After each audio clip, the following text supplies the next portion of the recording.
Consolidated cash flow statement.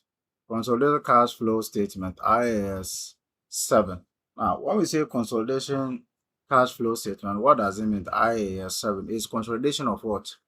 Of statement of subsidiaries, right, into a group account. And now the cash flow is what is cash flow? Cash flow is a statement that gives indication of how healthy a financial or cash balances of the company is. Because statement of financial statement of profit and loss account does not, it only declares what the profit of the company, but not the true cash and cash equivalent of the company.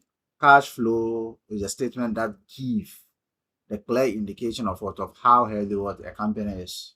When a company or a firm or entity is preparing statement of account, cash flow is also part of of the account that has to be prepared. So prepare your profit and loss, and then other comprehensive income. You prepare a system of financial model. You prepare your cash flow, and then other account. That is the brief explanation to the cash flow. Now let us look at a key definition of cash flow. It says cash comprises cash on hand and demand deposit. So here, that's one definition of of cash flow. So the cash should the item available, or the cash there should be a liquid. Understand? So that's why we say cash and cash equivalent. So it shouldn't take more than 6 months to convert all the receivables, all the inventory into a cash. You understand? Or all investment that you have available, it shouldn't take more than 6 months to convert them into a cash, right? So if you have such assets, we say that the company is very liquid. We have cash equivalent as short-term, highly liquid investment that are convertible to known amount, and cash which are subject to insignificant risk of changes in values, right? So that is what I just explained. And the cash and cash equivalent should be what is risk free. All these, if you have such assets, you can say that the company is healthy. All right. And also, in the situation we have investing activities. Investing activities are the acquisition as well, long-term assets and other investment not included in the cash equivalent, right? So you also have what we call the investing activities. So the investing, so here when we look at this very definition, it is defining the component of cash flow.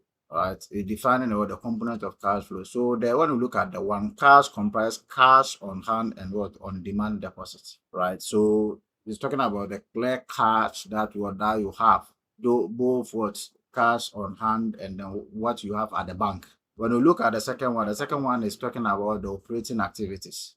So the operating activity comprises of your profit and loss items. You understand? The element that you have in the profit and loss, the gains and then the losses that you have. The second one talks about operating activities. So it talks about the profit and loss items where you have all your income generating and then expenses. You understand? So all the items that affect the cash flow will come here.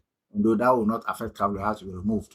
So when you look at the third one is also talking about the investing activity. The investing activities talks about the money or the investment the company has with other entities that brings in cash, or the investment the company has made into the company or entity itself that helps in operations.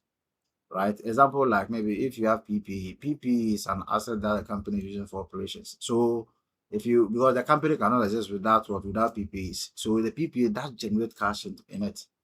And again, if you have investment in other firm or entity, that also brings some interest on interest to the company. Example, if you have a firm that has invested in another firm, so whatever the dividend that you get, or whatever the interest that you accrue from investing in TB, as an example, like that. So all of them falls under investing activities. And the last one talk about the financing activities.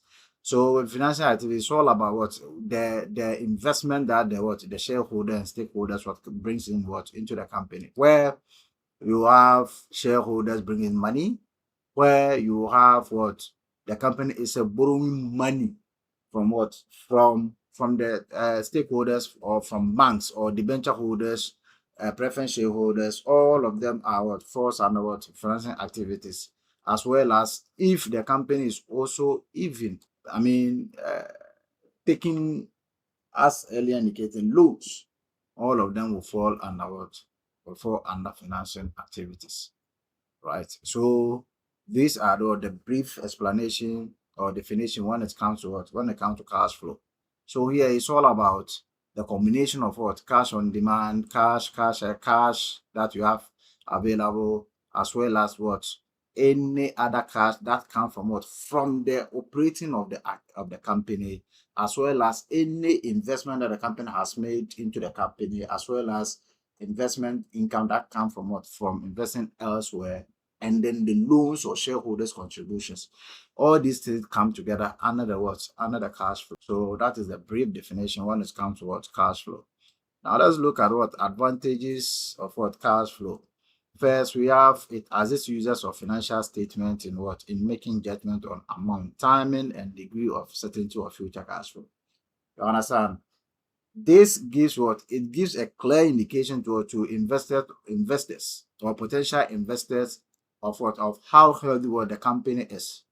Because without cash, the company cannot pay it what? Its stakeholders, cannot pay potential or those people who owe who the company owe.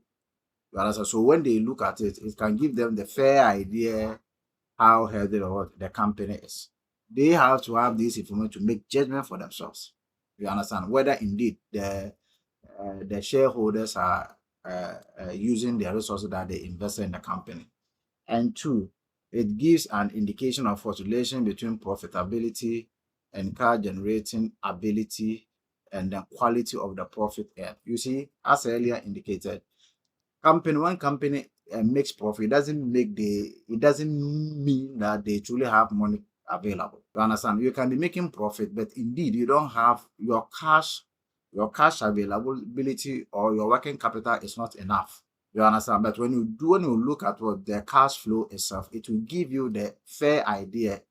You understand how healthy is what? Because the profit itself alone is not enough to say that the company is healthy. So the people who really understand finances will rather what? Will rather prefer the cash flow. They will prefer to see the cash flow of the company. However, profit and loss account and then other comprehensive also have its own what? Advantages.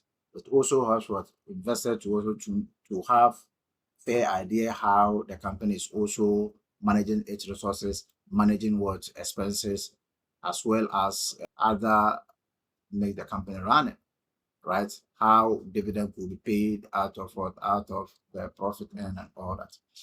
So the third one says that analysts and other users of financial assessment often develop models to assess and compare the present value of the cash flow. You understand? You remember when we were doing the business valuations? You understand? Cash flow. When you look at discounted cash flow, this is the what? The account that you use to what? To prepare cash flow to see or to project the possible expected cash flows of the company.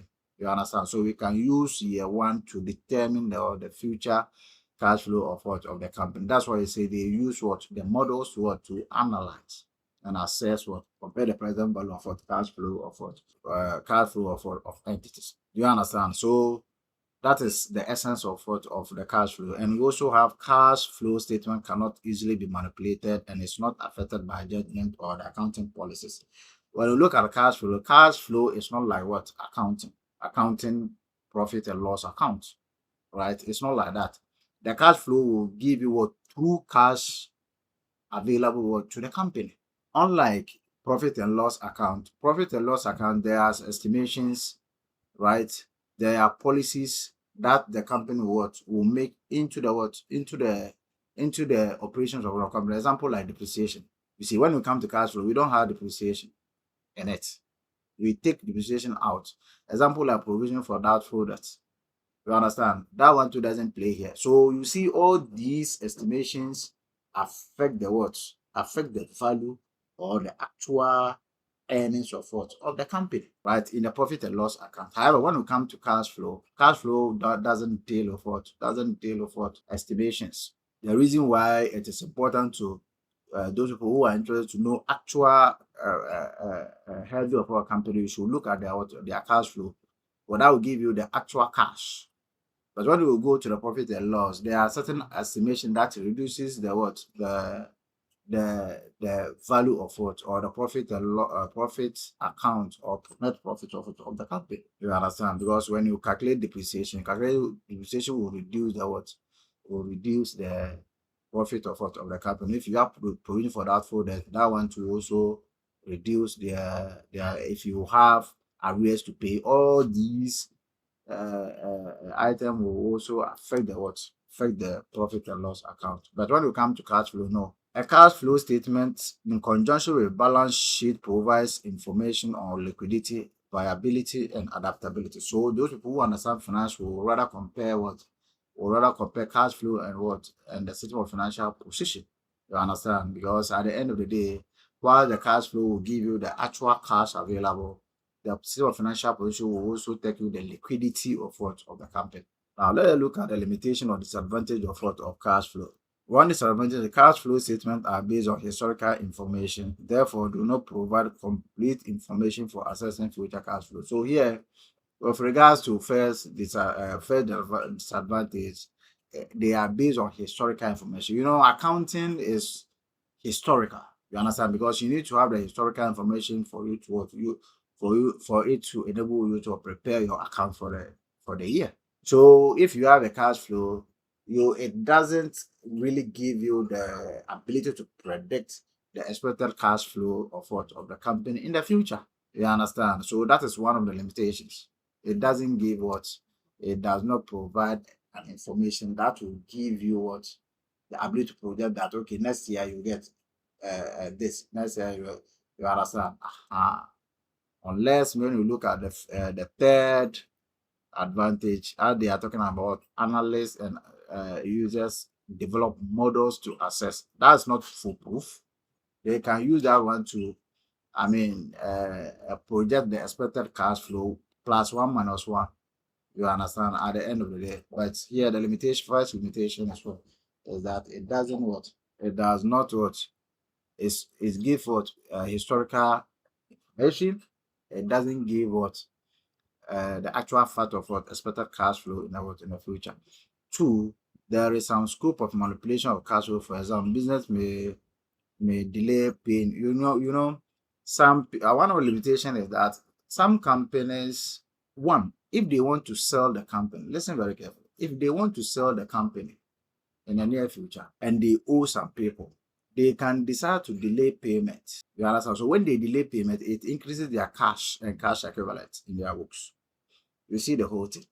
So they may decide to delay payment in order to increase their value. So if they expected that the company will be sold this year, they may decide to delay payment so that the company can maintain its value. You see the whole thing.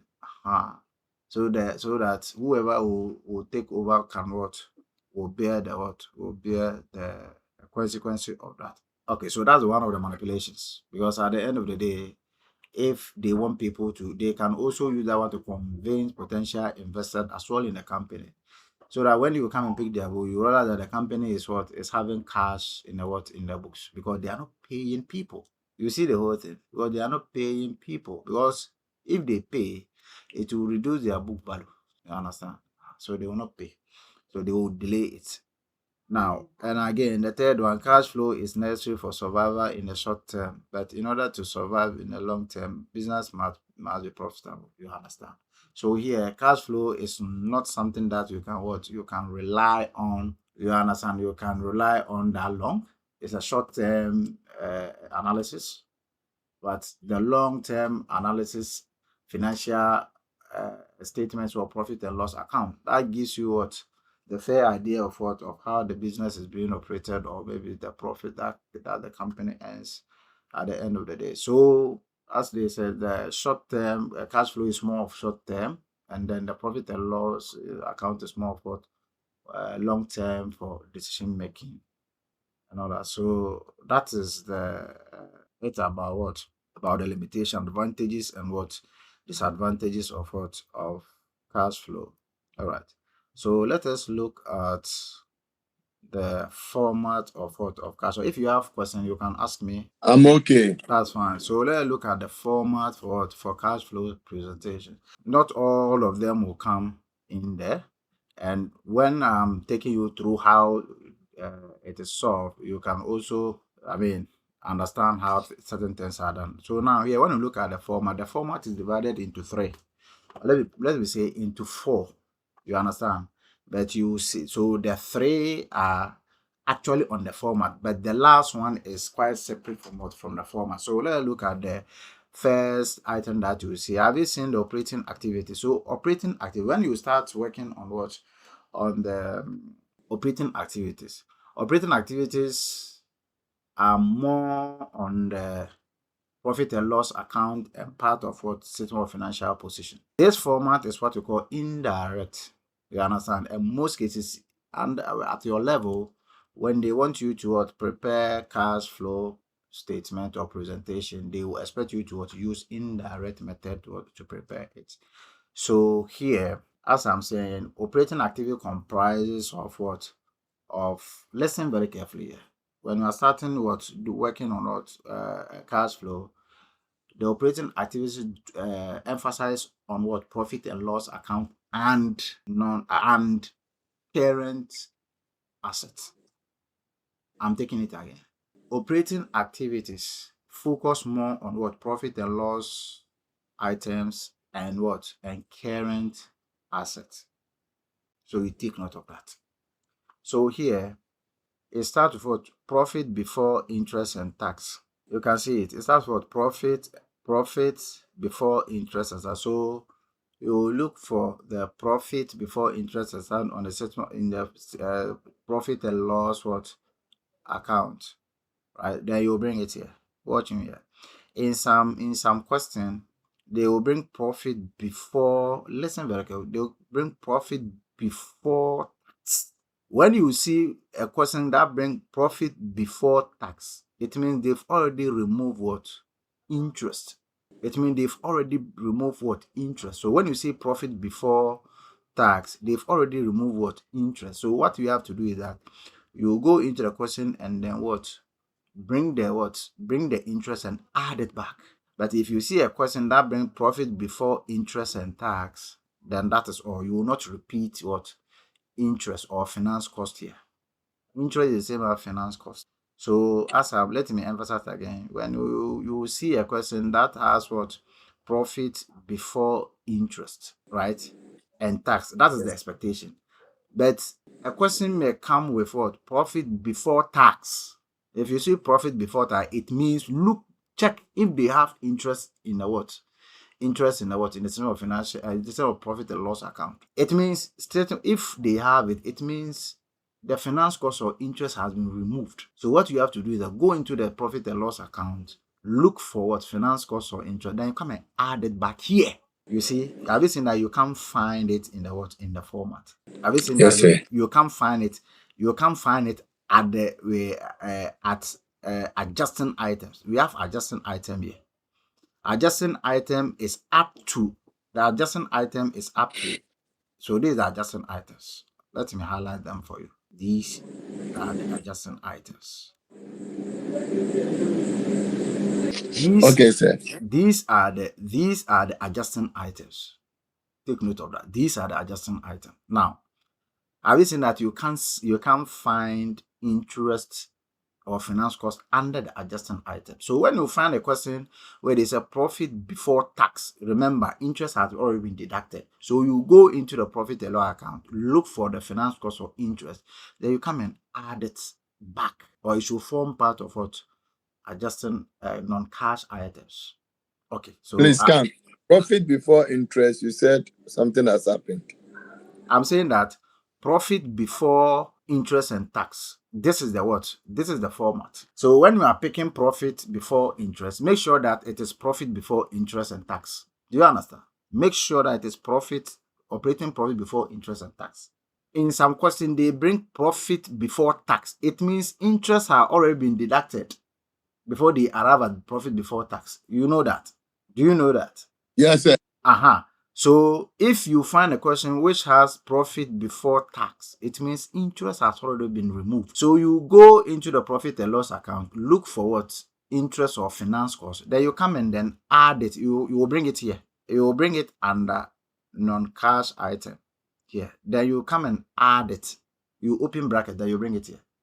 But if a question says operating profit, interest and tax, it means tax, profit, interest and tax has not been removed yet. Then you keep it like that. You will not bring any finance cost or interest. But at your level, I know in most cases, they will bring operating profit before tax in the question for you. You understand? So that means interest has already been what? Removed. So you go into the question, look for interest, then you come and what? Add it here. You understand? Okay. If you don't see interest and you see finance cost, it's the same thing. Have you understood the operating profit and then before interest and tax? Have you understood the explanation? Yes, sir. Good. Now, let's move to adjusting for non-cash items. Now, when you come to adjusting for non-cash items, they are items that have affected your profit and loss account. Listen very carefully here. They are items that have affected your profit and loss account, which are not actual or part of the actual business operation of the company. Do you understand? So those items, whether they are gain or they are expenses, they don't form part of the actual business of the company. Let me give you an example. A company, let me say a pharmaceutical company. A pharmaceutical company is their core business activities.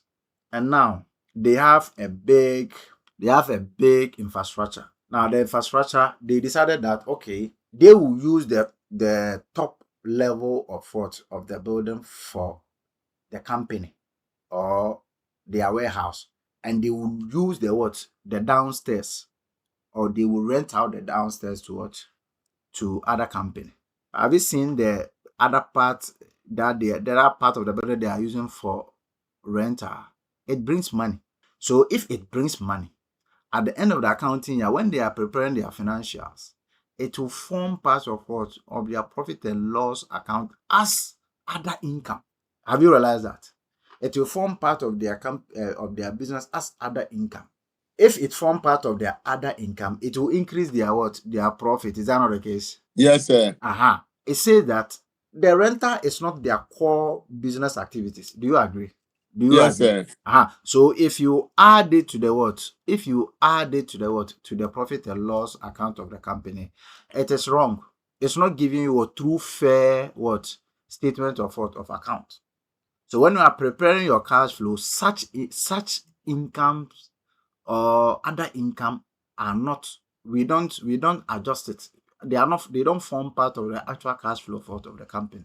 So when you look at, at the end of the in the statement of profit and loss account, those are income that they will add to their profit. Is that not the case? But when you are doing the cash flow, such income, we don't add it. We do what? We deduct. So all the time when you are preparing cash flow, just put up back of your mind about all that I'm telling you.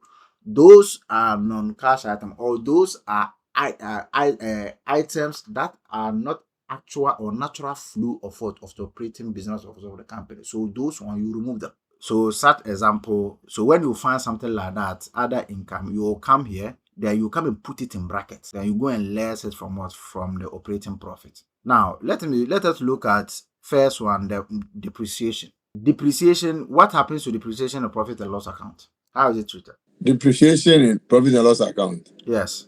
We have to take it out. Depreciation is what? It's an expenses in the profit and loss account, right? Now, yes. Depreciation is not, listen very carefully, it is not, let me say, it's not an activities that actually form part, or it's an activity that directly affect the profit and loss of the company. Do you understand that? They are not an item that actually directs affect the what profit and loss of the company. They are estimation made by what? By the management of the company, so that they can what? They can what? They can affect the what? The profit and loss of the company because of what? Of the usage of what? Of the PPEs. So depreciation is not an actual core activity that brings in money of the company. It is wear and tear of what? Of the company's machine. So they will come and then expense it in what? In the profit and loss account. For that reason, when you are doing cash flow, they don't affect the what? The cash flow. And they were deducted in the profit and loss account. If so, come and add it back. Have you understood this now? Come and add it back. Are you with me? Yes, sir. Let me also give you typical example. Do you know what you call warranty? Do you know Warranty warranty? IAS 37. 37. Provision. Provision. Provision and provisions is under provision. It's under provisions. Okay. When you look at warranty is what is an estimation of what expected. Listen very carefully. It's an estimation of what expected returns, goods returned back to the company, and this is going to be a cost to the company. So company decides to what create the provisions in their profit and in their system of financial position to take care of what unexpected what expenses, right? Now these ones, they are what they are decision of what of the management. So if maybe at the end of what of the accounting year, or maybe yes, some people brought in the they brought their machine back for for repair or whatsoever, it will affect your profit and loss account. Or if maybe there's a provision gain on on provision for warranty. When we say provision gain, it means that if the company made a provision of 10 million at the end of the accounting year, they revise their provisions to 8 million, because maybe in their previous years nobody brought in there wasn't any return of goods, so they reversed, and then now they adjusted their provisions to be 8. You will see that there will be a provision gain of 2. So this one they may decide to take it to a profit and loss and go and add it to the profit and loss account. It's not an actual core business activities. So such arrangement, you need to remove it from this. You understand? So these are some of the examples. Okay, so let us go to the next one. Loss on sale of non-current asset. Loss on sale of non-current asset. You see, I have told you, when a company sells asset, right? When company sells asset, what happens? They may gain, they may lose. Is that not the case? They may gain, they may lose. Now, when they sell asset, so example, if the company sold the value of the company is maybe 40 million, and they sold the asset and they had 50 million, right? You see, it is a gain, right? Have you Yes, seen that sir. it's a gain? The profit is how much? It's 10 million, right? Now, this Yes. 10 million, they will bring it as what? As other income in the profit and loss account. So when they bring it, it will increase your net profit. When you are doing cash flow, such money are not what actual core business of the company. So what do you do? You understand? You What do take you it do? out. You take it out. So you less it. Now, the same thing, loss on sale of non-current assets. So if it is a loss, you will realize that they will say that, oh, we have value asset of 40 million. We sold it at 30 million and it is a loss. So this is a loss of 10 million. They will say okay, then we will take it to our expenses, profit and loss expenses. Then we go and less it. So when that happens, you see loss on sale of non-current assets. Because they are lessing it from their profit and loss account in the expenses, then what do? You will come and add it back, because it's not actual business that caused the loss of this particular asset.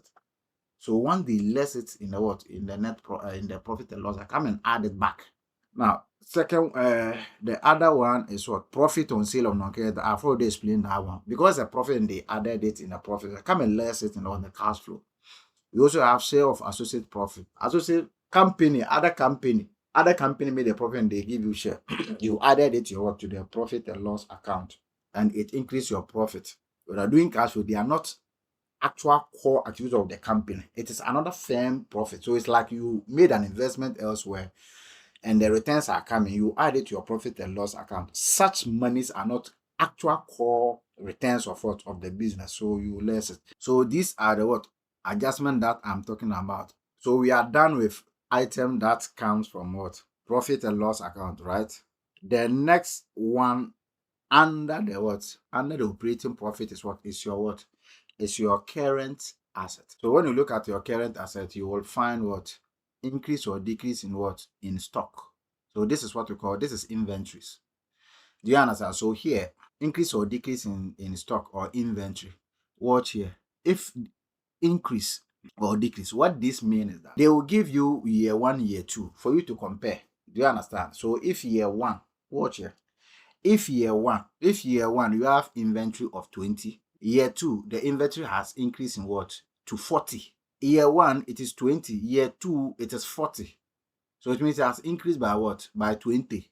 What this means here is that your cash flow will reduce. You see, that's what we call increase or decrease. You understand? Because when you increase your inventories, you will not have cash. Is that not the case? Are you with Yes, me? sir. Because you are expensing. No, it's not you Money is are going. no. You are not. It's not you are expensing. When you increase your inventory, it means you have cash equivalent. Do you understand? You have cash equivalent, but not actual cash. So here Yes, it means you are increasing your inventory instead of cash. exactly. Thank you. Now, when your inventory decreases, assuming your inventory was 40, this year it has decreased to how much? 30. 10 difference. It means here your bracket, you open the bracket because cash is coming in. Because it means you are offloading the inventory for what? For cash. The cash. Right? So your this thing will what you open a bracket. Now when you come to increase and decrease debtors, their inventory and debtors are their relationship are the same. So here when your debtors, you have receivables of 40 at year 1 and 50 at year 2, it means you have your money with your what? Your debtors. So it decreases your what? Your cash equivalent, your cash availability. It increases your cash availability because the money is with what? With debtors. So you realize that it will what? If it increases, you will put it in brackets like that. But if maybe year 1, the debtors is 40, year 2, it has now reduced to 30. It means you are recovering the money. So if you are recovering the money, it means cash has come in. So you open a bracket here for it. Then you come to decrease and increase and decrease what trade receipt creditors. That one has what opposite relationship with the other two that I explained. So here, if you increase, listen very carefully here. If you increase your trade receivables or payables, it means if you increase it, it means the company is not paying. If it increases, the company is not paying it what? Trade creditors. Do you understand? So when that happens, it is advantage to the company. So you open the bracket. If your trade payable increases, it means you are not paying, you are holding on to the monies. The monies are with you. So it will increase your cash flow. But if it decreases, it means you are paying out. Then you have to what? You have to put it in brackets that you are paying more cash. Take note of, because students have problem with these three. Now, when you are done, then you add it up. When you add it up, then you come and do what? You add it, then that gives you what? Cash flow from operating before interest and tax. Then you come and do interest paid and tax paid. Interest paid and tax paid. All these things, I'll give it to you in format when we are coming to what? Do a practical examples on this. So when we are done, that is operating activity. Then you will come to what? Investing what activities? Investing activities focus on what? On your non-current assets. Have you seen how I'm breaking it for you? Investing activity focus more on what? On your non-current assets. The assets you acquired and then the assets you dispose. So it's talking about that. So when you acquire new assets, it reduces your cash flow. when you sell off asset, it increases your what? Your cash flow under investing activities. Because when you buy asset, you are using it. You use money to buy it. It reduces your what? Your cash. But when you sell that particular asset, you are receiving money into the company. All right. So we have all of them here, right? So when you pay cash to what? Acquire investor, cash paid to acquire investor. So we have what? Cash paid to acquire non-current assets. You see, money is going. Cash paid to acquire a non-current asset. Money is going. Cash received from sale of what? Of non-current asset. Please, this one should be. This one is wrong here. Please, are you with me? This one. Cash received. It should have been in. It shouldn't be in bracket, right? You take note of this. So cash received from sale of Okay. non-current assets. So it should be cash is coming in. Cash paid to acquire investment. So I think the interchange is between this one and this one. Okay, this one should have gone up and this one should have come down. Okay, so cash paid for what? Cash paid to acquire investment. So this one should be in brackets. Your cash is going out. You have cash received from sale of investment. When you sell out your investment, cash interest received from what? From investment. Dividend received from what? From associate. You see, you've invested in what? In another company. When they are paying, they are bringing in the money. It will increase your what? Your cash flow. When you are done, then you have what? Cash paid to what? To acquire subsidiary. That one too is cash outflow. Purchase of subsidiary undertaking, cash outflow, purchase of associates, and so on and so forth. So all these things sums out to give you investing activities. All right, then you come to your what? Your financing activities. Under financing, what do you have? You have what? You have cash received from issuing of shares, right? So when you issue shares, when people buy the shares, yeah, you are receiving money. Payment to redeem shares. You know, some shares are redeemable. You understand? The last time you asked me the difference between redeemable and irredeemable preference shares, right? So some companies, their shares are what are redeemable. So when you are paying to redeem back your shares into your fold, money is going out. So you put it in brackets. Cash received from issuing debentures. So when you issue debentures, they will bring in money. So cash is coming in. You open bracket. You offer cash repayment of debentures. Debentures, at the end of the day, when it matures, you pay back. That's what it means. So here, financial activity is more of what thing that relate to what your equity. Have you seen how they divided the what? They divided the cash flow into. Understand? Financial activity is also more about equity related matters. And then repayment of what? Capital finance, lease, rentals. You remember do you remember IFRS 16, right? Leases. You see, you lease assets, you pay annual fee or payment on what? On the lease. So all of them are here. Dividend paid to group, right?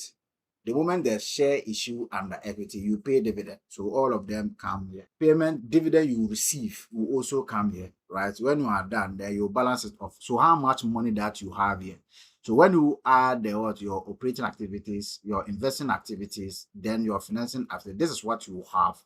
So this is what you have. Then you will go into the profit your system of financial position. You will have your cash balance sitting in there. If you don't see cash, go to your current liability. You will see overdraft. You will see overdraft. Then you will bring it here. Do you understand? So you will see opening bank and cash equivalent. That's what you have here. Yes, sir. You understand?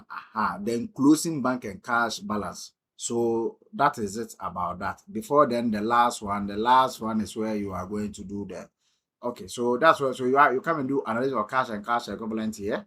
You have your opening balance change, and closing balance. Now you have your bank, you have your cash, you have short-term investment, T-bill, and all of them will come here. All right, so that is it about the nature of the cash flow format. So when we zoom into practical example, you will understand or broaden your understanding better. Any question? Okay, there's no question.